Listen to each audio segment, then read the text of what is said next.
Plombi yoki koronka? Qaysi biri o'zi afzal? Ishonchim komil, har birimizga qachon bir marta xayolimizga shu savol kelgan. Nimaga prosta plomba qilib qo'ysa bo'lmaydi? Yana chaqlab koronka qilishimiz kerak. Tishim guruchdek bo'lib qoladi-yu. O'zi bu kimga plyus? Doktorgami, mengami? Bugungi videoda mana shu hamma savollarga to'g'ri marketing emas, afsonalarsiz javob berishga harakat qilib ko'ramiz. Tish sinib ketdimi, kuvi bo'ldimi? Vasareniyani qilish uchun ikkita yo'li bor faqat. Bu yoki plomba qilishimiz kerak, yoki koronka qilishimiz kerak. Buni tanlash uchun biz stomatologlar kuvakni yoki tishgan joy, singan joyini 3 turga bo'lamiz. Birinchisi bu kichkina ko'vi. Kichkina ko'vi degan nima degani? Kichkina ko'vi bu kuvidan tashqari yonidagi to'qimalari 2,5 mm da ko'p to'qima bor. Bu degani tish nisbatida olsa bu juda kichkina nisbatdir. Kichik ko'vi bu o'rtacha ko'vak deymiz. O'rtacha ko'vak bu yonidagi to'qimalarning qalinligi 1,5 mm dan qalinroq bo'lgan. Bu degani hali o'rtacha, hali xavfli zonalar paydo bo'lish boshlangan yoki hali boshida paydo bo'lmagan. Va uchinchi ko'vi degani bu uje yo'q qaysidir to'qimasi yo'q juda ham to'nki bo'lib qolgan, bu degani 1,5 mm da kam bo'lgan, o'zini sog' to'qimasi qoldi. Buni o'zi nimaga bilishimiz kerak? Birinchi eng katta qoida. Har doim tishni plomba ushlaydi. Plomba tish emas. Kichkinagina tishga katta plomba qo'yib qo'ysa, bu hech qachon bu tish zo'r bo'ldi, uzoqqa bordi degani emas. Apirjon vaqtdan keyin bu tish sinadi. Chunki plomba bilan tishimizning xususiyati har xildir. Qanday xususiyat deysizlarmi? Tishimizda elastik modul bor, tablitsada ko'rsanglar bo'ladi. Elastik modul nima degani? Elastik moduli tishimizga qaddan ziyod qattiqroq narsa ishlab olsak, sekingina pastga tushib, prujinaga o'xshab yana ko'tariladi. O'sha hisobida tishimiz sinib ketmaydi, oynaga o'xshab. Plombada esa unaqa xususiyat yo'q. Plomba xuddi sementga o'xshaydi. Qo'yiladi, bu qotdi. Agar qattiqroq narsa tishlab olsak, xuddi klinga o'xshab buni teshadi yoki yorib yoradi yoki sindirib yoradi. Shuning uchun tishga elastik moduli почти bir xil bo'lgan modda qo'yishimiz kerak. Bizda tishlarda kattaroq ko'viklarda, o'rtacha va katta ko'viklarda xavfli zonalar paydo bo'ladi. Xavfli zona nima degani? Например, tishingizni chaqladik. Chaqlagandan tepa to'qimalar yaxshi bo'lib, lekin ko'vik ichkariga rivojlanib ketgan bo'lishi mumkin. Va ichkari rivojlanganda tegi qismi kichkina to'nki bo'lib qoldi, 1,5 metrda. Tepa qismi qalin bo'lib turibdi. Agar plomba qo'ysangiz, shu plomba tegigacha bunday suzilib tushadi va xavfli zonalarni uncha qattiq zo'r yopa olmaydi. Xuddi aytgandek, sementga o'xshab qattiq bo'lib qoladi, elastik moduli yo'q. Va apirjon vaqtdagi qattiqroq narsa tishlasangiz, shu joyda xavfli zonadan dars ketib qoladi. Dars ketishi mayli, agar to'qimadan, milkdan tepadan joyda dars ketsa, uni saqlab qola olamiz. Bir amallab plomba bilan to'g'rilab. Agar dars ketish pastga ildizga qarab ketib qolsa, bu tish bo'ldi. Allohu akbar. O'ldi degani. Uni olib tashlab, o'rniga yo implant, yo mo'sayli konstruksiya qilishimiz kerak bo'ladi. Shuning uchun konstruksiya salayotganda birinchi o'rinda tish doktori xavfli zonalar bormi, qanchalik tish to'qimalar o'zida qoldi, elastik modul saqlandimi, saqlanmadimi, mana shuni bilib olishimiz kerak. Agarda mana tasavvur qiling, ikkita holat. Birinchi holat shu kichkina ko'vak, ko'ramiz, xavfli zonalar yo'q. Suvigacha, tishgacha, ildizgacha bo'lgan joylar qalin 2 km tish to'qimalari bor. Bu degani nagruzkani, amplitudasini o'ziga yutib oladi. Bunaqa holatida plomba qo'ysa ishlaydi, uzoq vaqt xizmat qilsa bo'ladi. Ikkinchi holat bu o'sha katta ko'vak, xavfli zonalar paydo bo'lgan, tegi yupqa usti qalin bo'lib qolgan, nervlari olingan bo'lishi mumkin. Bunaqa holatlarda agar plomba qo'ysangiz, to'g'ri, boshda 1 oy, 2 oy, 3 oy bilinmaydi. Shunday yuraverasiz, bo'ldi, doktor alda o'rgan ekan deb o'ylashingiz mumkin. Lekin apirjon vaqti kelgandan keyin nimadir qattiqroq narsa ishlab qo'ysangiz, shu joydan shunday dars ketib qoladi.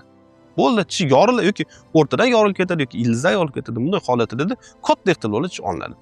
Shunaqa holat bo'lmasligi uchun biz nima qilamiz? Buni holatida plomba qo'yamiz, to'g'ri, tegini plomba qilamiz, tishni o'zini shakliga, anatomik shakliga olib kelamiz va undan keyin agar xavfli zonamizda qo'rqsangiz, patsient rozi bo'lsa, tushuntirganimizdagi biz koronkaga tayinlash boshlaymiz. Koronka tayyorlayotganda koronka ko'rsangiz bo'ladi, to'rtburchak qilib koronkalarning zonalarni olib, janoq guruchgacha hozirgi zamonaviy stomatologda chaqlanmaydi. Kerakli joylarni 1,5-2 mm dan olib, chaqlab qolib olib qolamiz va texnik bizga chiroyli konstruksiya qilib beradi. Bu konstruksiya nima degani? Bu konstruksiya taqilgandan keyin biomexanikasi, biofizikasi tishda o'zgaradi. Endi qattiqroq narsa tishlasangiz, plombani o'ziga emas, koronkaga tushadi. Randeveni распределение bo'lgandan keyin tishda elastik modul saqlab qolinadi. Saqlab qolinmasa ham, qattiq narsa tishlab oldingizda bilmasdan o'zi koronkasini uncha-muncha emas, mabodo sinsa ham ustidagi koronka sinadi. Tegida tish xuddi ishlab bo'lmagandek turaveradi. Bu degani tishni saqlab qolish uchun koronka o'zini fido qiladi. Sizda tabiiy yangi savol tug'ilishi mumkin. Nega 21-asrda odamlar kosmosga chiqib, искусственный intellekt rivojlanayotgan paytida shunaqa plomba o'ylab topilmagan, elastik moduli birga bir bo'lib, nagruskani bir xil распределяться qiladigan narsaga o'ylab topilmaganmi? Yana sog'lom to'qimani chaqlab koronka qo'yish shartmi degan savol tug'ilishi mumkin. Sizni hayratda qoldirishingiz mumkin. Bu allaqachon o'ylab topilgan. Buni вклад yoki nakladka deyiladi. Sredniy polos yoki katta polosda ko'rdek xavfli zonalar paydo bo'ldi, uje xavf bor. Plomba oddiy plomba qo'yib yuborsak, uje sinish ehtimoli bor. Nima qilamiz?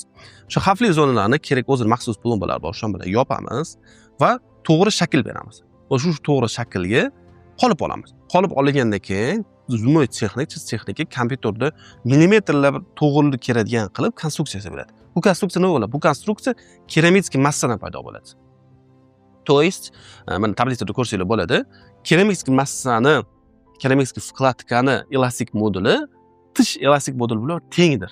Bu degani xuddi tishga o'xshagan, tish bilan bir xil ishlaydigan narsani shu yoqqa yopishtiramiz. Buni qanday afzalliklari bor? Buni afzalliklari juda ko'p. Birinchi o'rinda bu tish kerak emas to'qimalar olinmaydi. Faqatgina shu yupqa to'qimalar olib tashlanadi. Va tish o'sha kerak joyiga sekin-asta o'sha konstruksiya qo'yib qo'yiladi va bu konstruksiya agar to'g'ri parvarish qilsa ancha yillar xizmat qiladi. Yana savol tug'ilishi mumkin. Nimaga oqa hammaga mana shunaqa narsa qilmaysizlar? Nega plombani voz kechmagansizlar degan savol tug'ilishi mumkin. Javobi esa oddiy, bu narxida. Shunaqa konstruksiyalarning narxi yaxshi koronkalar bilan почти tengdir. Plombadan 3-4 barobar qimmatdir. Shuning uchun mablag' nisbatan har kimga ham to'g'ri kelmagani uchun bizda oddiyroq koronkalar bor. O'sha keramikskiy vkladkalar arzonroq va qimmat yaxshi koronkalar bor. Hammaga tish saqlab qolish uchun o'zi kerakli bo'lgan konstruksiyani tanlaydi. Bitta eng kerakli qoidani yodlab olishimiz kerak. Tish doktoriga bordingiz, tishingizni plomba qildi yoki tishingizni koronka qo'ydi yoki vkladka qo'ydi. Bu 1 oy, 2 oy yaxshi yurtdi bo'ldi, zo'r doktor degani emas. Bu tishingizni 10 yil, 5 yillab xudo xolisi yaxshi xizmat qilish uchun sharoit yaratib berish kerak. Shuning uchun men agar tish doktori ko'ryapti, xavfli zonalar bor, уже сразу tavsiya berish kerak, yoki konstruksiya yoki koronka qo'yishimiz kerak, yoki vkladka qo'yishimiz kerak. Agar o'zingiz shuni qabul qilib, mayli, men keyinchalik kelaman, keyinchalik ham to'g'rilayman desangiz, shuni holatdagina plomba qo'yib, shu holatda to'g'rilab olish mumkin. Lekin eng to'g'ri variant yo koronka qo'yish yoki shu katta plombalarni vkladkalar to'g'rilab olishdir. Endi birinchi savolga qaytsak, plomba yaxshimi yoki koronkami? Bunga savolga to'g'ri javob yo'q. Hammani o'zini holatiga bor. Agar kichkina plomba, kichkina ko'yi bo'lsa, yoki kichkina joyda dars ketgan bo'lsa, plomba ham zo'r ishlaydi. Agar уже sredniy polos yoki katta plomba bo'lsa, bir xil agar juda katta bo'lib tishlashda qolmagan bo'lsa, unda shtif qo'yib yoki plomba qilib koronka qo'ygan yaxshi. Agar o'rta holat bo'lsa, na uyoqli katta plomba qo'ysa sir ketish mumkin yoki koronkaga jalka bo'lib, o'sha to'qimalari jalka chaqlash kerak xohlamayotgan bo'lsangiz, unda o'rta eng optimal variant vkladka qo'ydirganingizdir. Bu hammasi individualniy, har bitta og'izni, har bitta keysda qarab chiqib, o'rganib, tahlil qilgandan keyin paydo bo'ladi. Xo'p, shu bilan videomiz yakunlandi. Agar azgacha bo'lsa tushuncha paydo bo'lgansiz, biz xursandmiz. Maksimal darajada to'g'ri tushuntirishga harakat qildik va oxirgi gapimiz bu shu hammasi holatiga va o'zingizga bog'liqdir. Bitta iltimos qilib ko'ramiz. 1-2 oy keyin qo'raman degan emas, shu optimal uzoqroq xizmat qiladigan konstruksiya tanlagansiz yaxshi. Chunki 1-2 oy qo'raman degandan keyin esdan chiqib ketadi va tish sinib ketsa, уже yana ham muammo kattalashadi, implant qo'yish kerak, уже o'zingizga ham qiyinchilik kuchayadi. Video yoqqan bo'lsa like bosing, shunaqa savol qiynayotgan patsientlarga tanishlaringizni jo'natib qo'ying va o'z izohingizga siz nima tanlagan bo'lardingiz? Koronkami, plomba, vkladkami yozib qoldiring. Xayr, salomat bo'ling. Ancha youtuber bo'lib qoldi.